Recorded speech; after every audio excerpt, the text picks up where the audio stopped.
Pourquoi j'ai commencé à écrire? C'est plutôt simple. Ma mère est auteure jeunesse. Et puis, quand j'avais 13 ans, elle a fini d'écrire sa première série de romans. Puis à ce moment-là, elle m'a demandé si j'avais envie d'écrire avec elle. Puis, je me suis dit oui, pourquoi pas. Donc, on s'est lancé dans un nouveau projet d'écriture qui était un projet d'écriture à 4 mains. Donc, j'ai commencé à écrire comme ça avec une auteure qui était quand même déjà habituée. Et puis pour elle, ça a été tout un défi aussi de commencer à écrire à deux. C'est quand même très différent aussi. Bonjour, je m'appelle Laura Boisvert. J'ai 22 ans, je suis auteure jeunesse, aussi étudiante. Et en fait, pas étudiante en littérature, donc étudiante en médias interactifs. Il y a un mot que j'aime vraiment beaucoup, puis je sais pas pourquoi, mais c'est le mot cocasse. C'est pas un mot qu'on utilise vraiment fréquemment, mais c'est un mot que je trouve très drôle.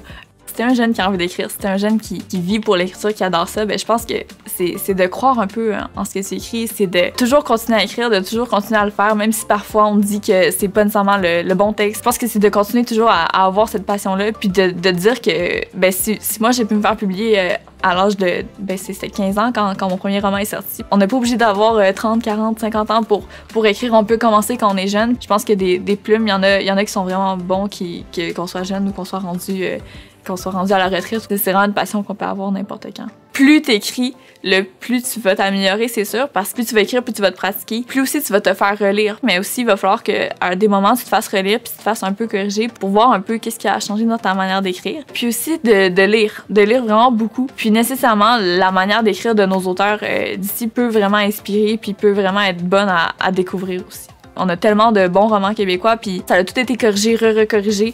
Puis j'ai l'impression que la critique, ça nous aide beaucoup à nous améliorer. C'est vraiment important qu'on vienne me relire, qu'on vienne changer des phrases ou des trucs comme ça, parce que je sais que ce que j'écris, c'est sûr que c'est pas parfait. Quand on écrit, on est vraiment dans l'idée, puis on se relie pas nécessairement.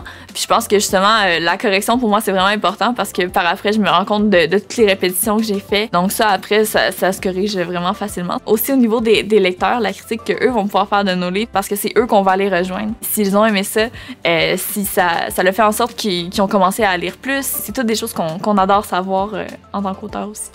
Quand on est devant une page blanche, moi, je vous dirais, la première chose à pas faire, c'est paniquer.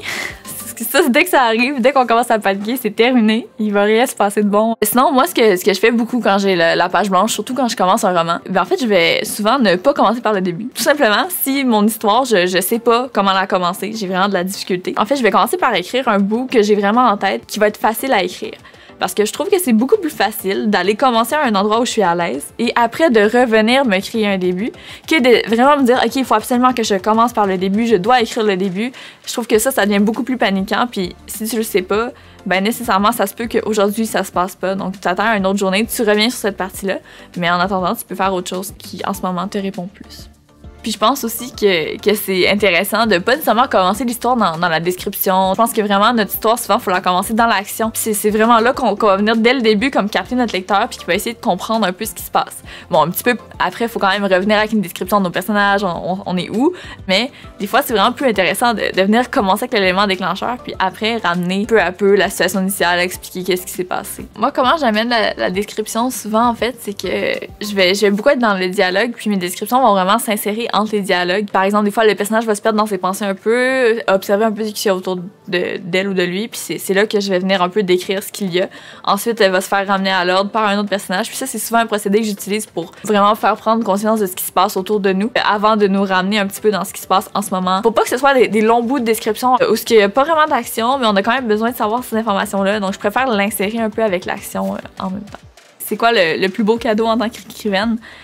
Pour moi, c'est toutes les salons du livre que ça m'a permis de faire, toutes les conférences dans les écoles que j'ai pu faire parce que j'écris, parce que je rejoins des lecteurs, puis tout l'amour en fait que ces jeunes-là ont à te donner, tout en fait les gens qui ont lu tes romans, qui reviennent te voir puis qui te disent « Ah, j'ai tellement aimé ça ton livre, puis comme je vais lire les prochains, puis comme ah, je suis tellement contente que t'en aies sorti un nouveau. » Juste ça, pour nous, c'est tellement gratifiant de voir que t'écris, oui pour toi, mais que ça fait du bien aux autres, ça les a aidés, que maintenant ils aiment lire, ou de savoir que t'as fait une conférence puis que ce jeune-là, ça l'a vraiment marqué. Puis à partir de ce moment-là, il s'est dit « Ah, moi je veux vraiment être auteur. » Puis c'est tellement le fun de voir que des jeunes font comme ah si toi tu peux le faire puis si t'as pu le faire aussi jeune, peut-être que moi aussi je peux le faire. De savoir qu'il y en a que ça les inspire, ça c'est vraiment un beau cadeau.